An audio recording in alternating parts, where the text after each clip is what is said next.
राधा वल्लभ श्रीवंशी वृंदावन श्रीवंचन जामवंत रामायण के सबसे प्रमुख पात्रों में से एक हैं।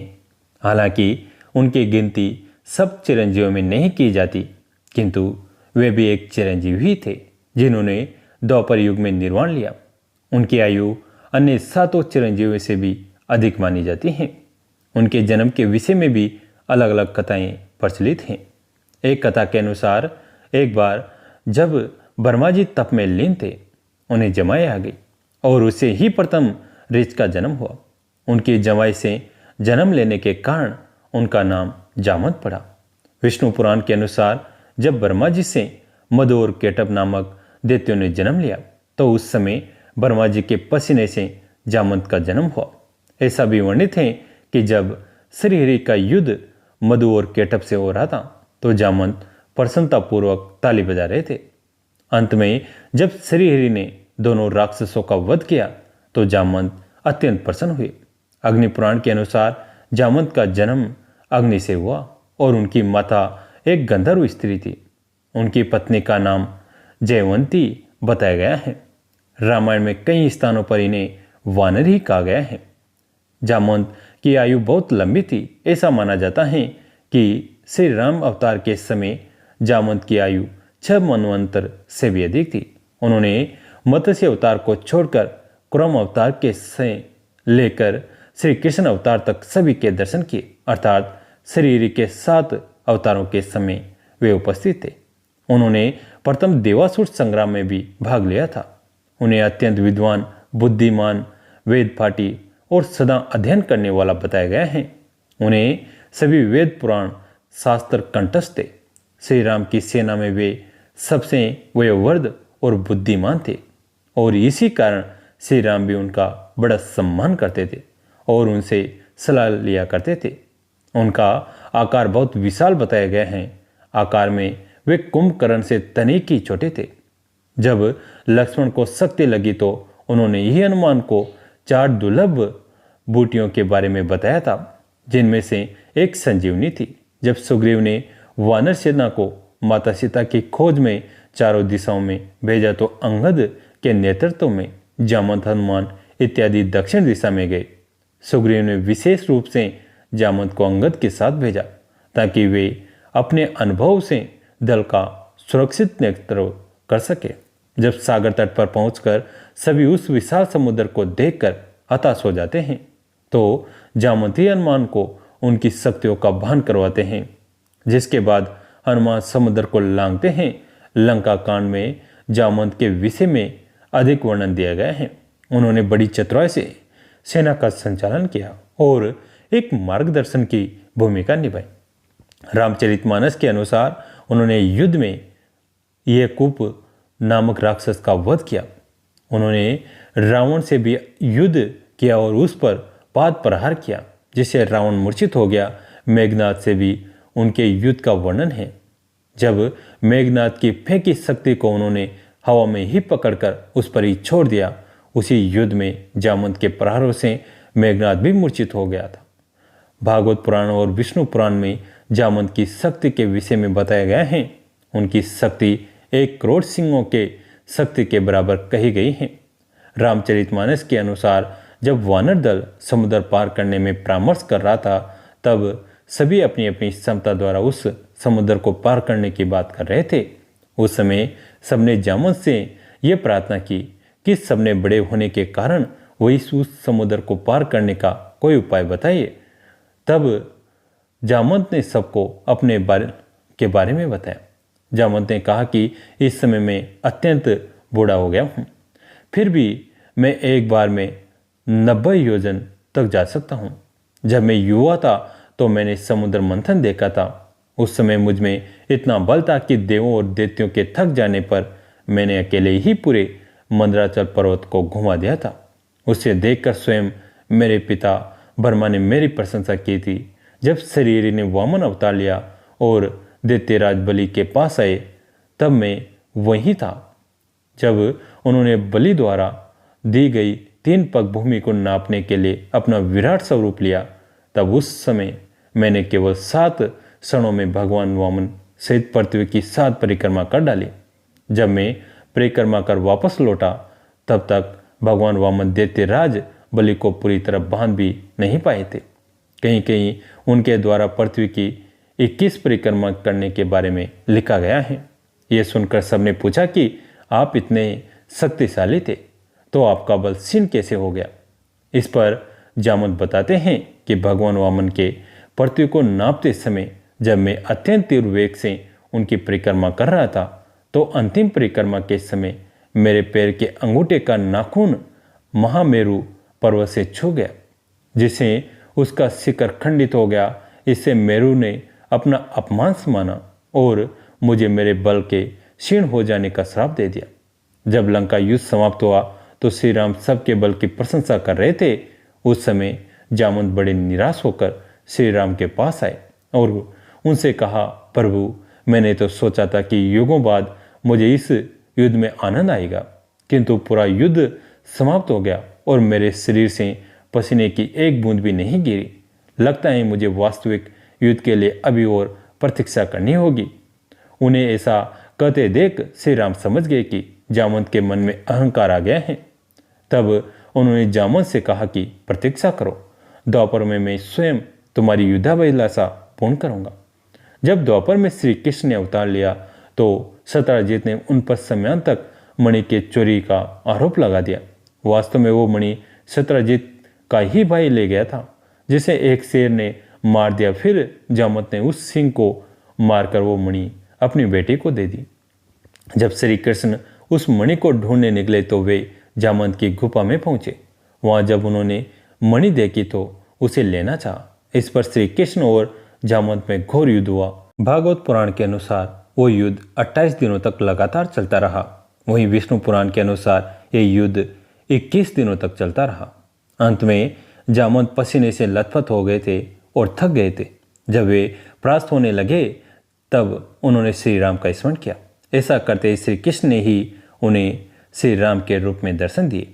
जामवंत समझ गए कि अपने दिए वचन के कारण स्वयं श्री राम श्री कृष्ण के रूप में अवतरित हुए हैं।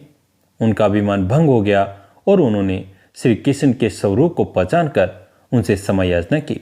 बाद में उन्होंने अपनी पुत्री जामवंती का विवाह श्री कृष्ण से कर दिया और स्वयं निर्वाण ले लिया। ऐसा माना जाता है कि जामवंत ने ही जामथुन नगर बसाया था, जो आज मध्य प्रदेश के रतलाम जिले में है। यहाँ पर एक गुफा है जिसे जामवंत गुफा के नाम से जाना जाता है। इसके अतिरिक्त उत्तर प्रदेश के बरेली में भी जामवंत तपो गुफा नामक एक गुफा है। माना जाता है कि जामवंत यही त्रेता से द्वापर तक प्रतीक्षा की थी। गुजरात के राणावाव में भी एक प्राचीन गुफा है जिसे जामवंत की गुफा ही माना जाता है। एक बार श्याम सुंदर गोचारण का भार सखाओं पर सौंपकर आप चुपके से राधा रानी जी से मिलने निकुंज में आ गए।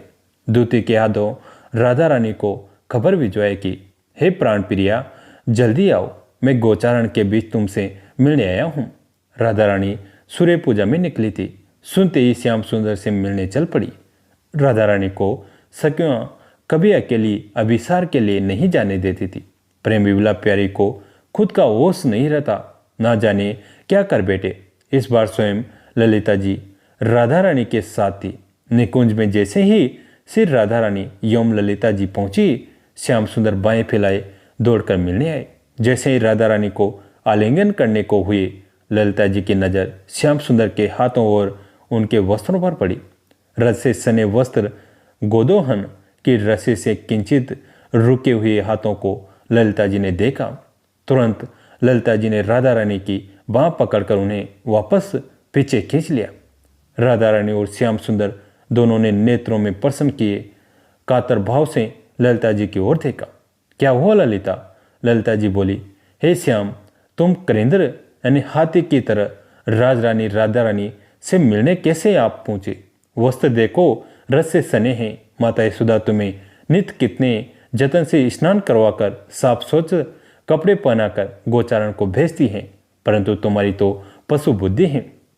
करेंद्र की भांति धूली स्नान में तुम्हें प्रिय है। हाथी कितना भी पानी में नहाए, बाहर आकर खुद पर धूल छिड़क लेता है। तुम्हें इतना भी नहीं पता तो सुकोमल पुष्प से भौरे की तरह मिला जाता है। दूर रहो, मैं अपनी सुकुमारी नवनलिनी यानी नव खिले कमल जैसी सखी को तुम जैसे करिंदर के हाथों कभी नहीं सौंपूंगी। राधा रानी ललिता जी की बात सुनकर चुप रही।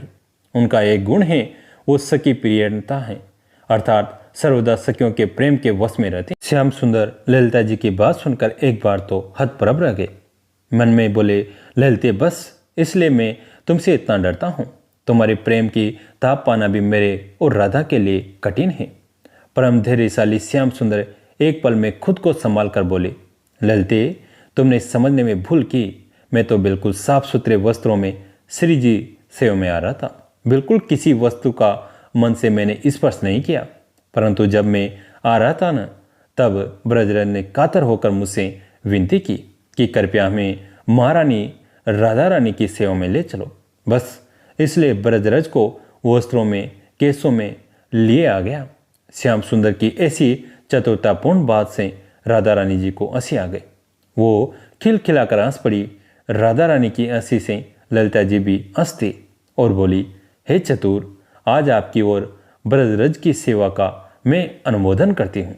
मेरी अनुमति हुई आज से तुम्हारा आश्रय लेकर ब्रजराज सूखे फूल पत्ते यदि निकुंज में आ जाए तो उन्हें कोई सखी नहीं निकालेगी। श्याम सुंदर राधा रानी दोनों परम प्रसन्न हुए। जय जय श्री राधे। कैसी लगी आज की कथा? अगर अच्छी लगी तो इसे अपने दोस्तों के साथ, फैमिली के साथ शेयर करें। कहानी अंत तक सुनने के लिए आप सभी का तहे दिल से धन्यवाद। राधा वल्लभ श्री वृंदावन श्री वचन लंकाधिपति रावण की बहन सुपनका के विषय में तो हम जानते ही हैं। वो सौचारिणी थी जिसका विवाह विदुजी नामक दैत्य के साथ हुआ था। विदुजी कालकेय के कुल से संबंधित था जिसका वध रावण ने ही किया था। अलग अलग पुराणों में उसके वध की अलग अलग कथाएं मिलती हैं। किसी पुराण की कथा के अनुसार कालकेयों से युद्ध के दौरान अनजाने में रावण के द्वारा उसका वध हो गया था। तो वहीं एक पुराण की कथा के अनुसार वह स्वर्गलोक में आक्रमण के समय विदुजी को अपने साथ स्वर्गलोक ले गया, जहां पर उसका वध हो गया। रामानंद सागर के रामायण के अनुसार जब शूर्पणखा ने विदुजी से विवाह कर लिया था तो रावण ने लंका में आने पर उसका वध कर दिया था। तब उसने विदुजी को लंका की रखवाली के लिए नियुक्त किया था।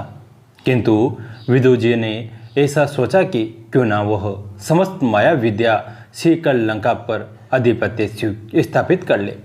इस उद्देश्य की पूर्ति के लिए वह पाताल लोक चला गया और तमाम तंत्र विद्या, माया विद्या, उच्चाटन, तात्रण आदि सीखने लगा। किंतु जब रावण वापस आया और उसने विदुजी के लिए कि इस विश्वासघात का पता चला, तब वह क्रोध में आग बबूला होकर पाताल लोक गया और खंडक के द्वारा उसका वध कर दिया। विदुजी के वध के उपरांत शूर्पणखा से रावण ने कहा कि तुम स्वेच्छापूर्वक किसी भी पति का वरण करके विचरण कर सकती हो तथा सुख से निवास कर सकती हो। रंगनाथ रामायण की कथा के अनुसार जब रावण ने अपने बहनोई विदुजी का वध कर दिया, उस समय शूर्पणखा 6 महीने की गर्भवती थी। रावण ने शूर्पणखा को अपनी इच्छानुसार पति का वरण करके जीवन व्यतीत करने के लिए आज्ञा दी। शूर्पणखा पंचवटी में चली आई और वहाँ पर सह समय उसने जम्बूमाली नामक पुत्र को जन्म दिया। जब जम्बू बड़ा हुआ तो उसने अपने पिता के बारे में शूर्पणखा से प्रश्न किया। शूर्पणखा से यह जानकर कि उसके पिता का वध रावण ने कर दिया है, वह अत्यधिक क्रोधित हो गया और रावण के वध के निमित्त वह तपकय करने के लिए जंगल को चला गया। उसने सोचा कि ब्रह्मा जी तो वर देंगे नहीं और शिव जी रावण के इष्ट देव हैं, साथ ही विष्णु भगवान पता नहीं कब प्रसन्न हो। यह सोचकर कि ये सभी देवता सूर्य देव में निवास करते हैं, उसने स्वयं सूर्य देव की आराधना करने का निश्चय करके वन में घनघोर तप किया। चिरकाल तक तपस्या करने के उपरांत उसका शरीर बांस से के झरमुट से ढक गया।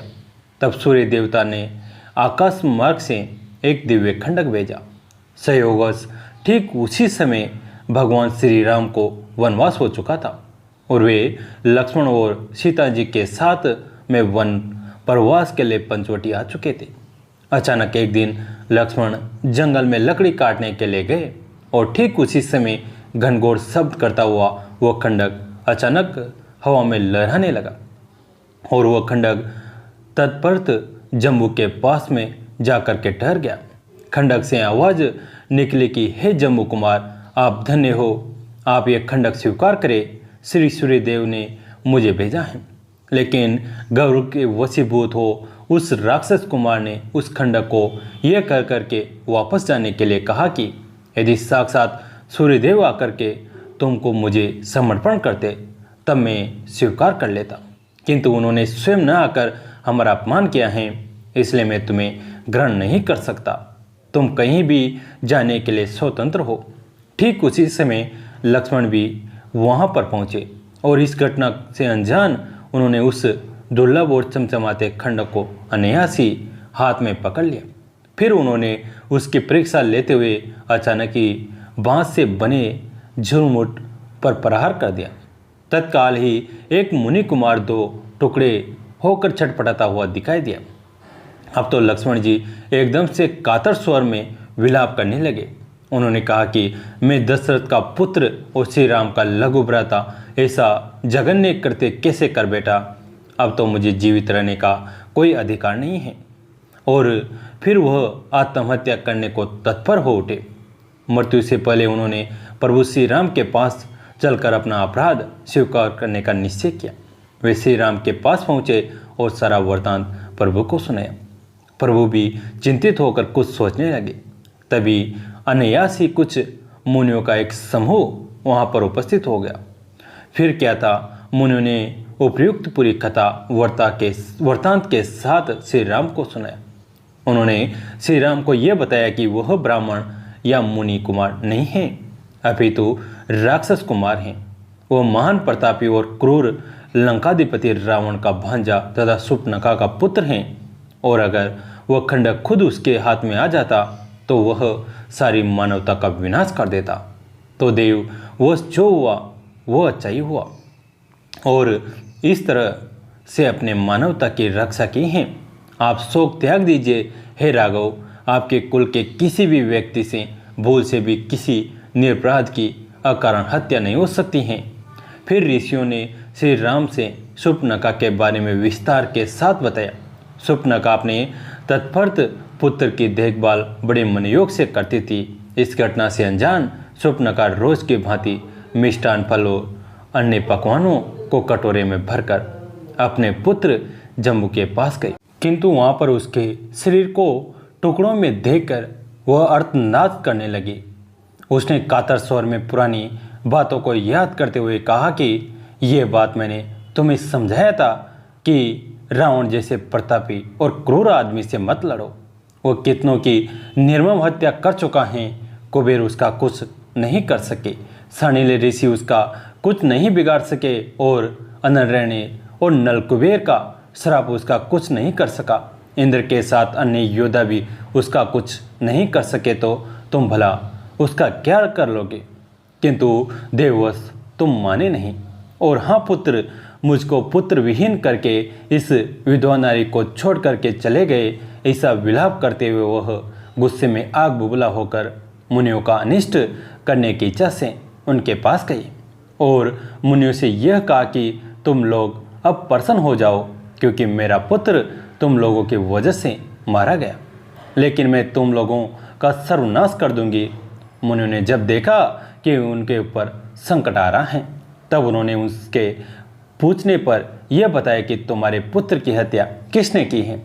अपने पुत्र के हत्यारे के बारे में जानकर शूर्पणखा क्रोध में पागल हो गए और लक्ष्मण के पद चिन्हों का अनुसरण करते हुए वह श्री राम की कुटिया की तरफ बढ़ गए।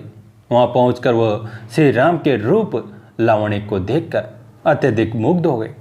पुत्र शोक को भूलकर कामातुर शूर्पणखा ने श्री राम से शादी का प्रस्ताव कर दिया। इसके बाद में श्री राम ने कहा कि मैं तो शादीशुदा हूँ, तुम लक्ष्मण से बात करो। उनका यह विनोद पूर्ण शब्द सुनकर वह लक्ष्मण के पास गई, किंतु लक्ष्मण ने कहा कि बड़े भाई के पास तुम पले गई हो, इसलिए अब मैं तुम्हारा वरण नहीं कर सकता, अतएव तुम उन्हीं के पास जाओ।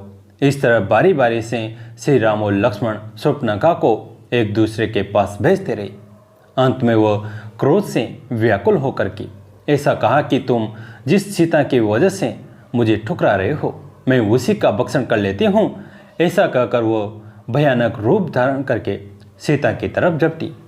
सीता की तरफ झपटते हुए देखकर श्री राम ने लक्ष्मण को इशारा किया। तत्काल श्री लक्ष्मण जी ने खंडक निकालकर के शूर्पणखा की नाक और कान काट दिए और इस तरह कुद्रूप होकर के शूर्पणखा अपने संरक्षक खर और दूषण के पास चले गई। उसके प्रतिशोध की ज्वाला में अंत में खरदूषण ही नहीं अपितु रावण का पूरा कुल ही नष्ट हो गया। यह कथा अन्यत्र कहीं नहीं मिलती। यहाँ तक कि श्री रामचरितमानस, वाल्मीकि रामायण या किसी अन्य ग्रंथ में भी इसका उल्लेख नहीं है। वाल्मीकि रामायण में लंका के सेनापति प्रस्थ के एक पुत्र का नाम भी जम्बूमाली बताया गया है, जिसका वध हनुमान द्वारा हुआ था। यह ध्यान रखें कि ये दोनों जम्बूमाली अलग हैं। शूर्पणखा के इस पुत्र की कथा केवल रंगनाथ रामायण में उपलब्ध है। दक्षिण भारत के कंब रामायण में भी शूर्पणखा के पुत्र के विषय में कुछ ऐसी ही कथा मिलती है, किंतु उस ग्रंथ में उसका नाम शंभु कुमार बताया गया है। जय श्री राम।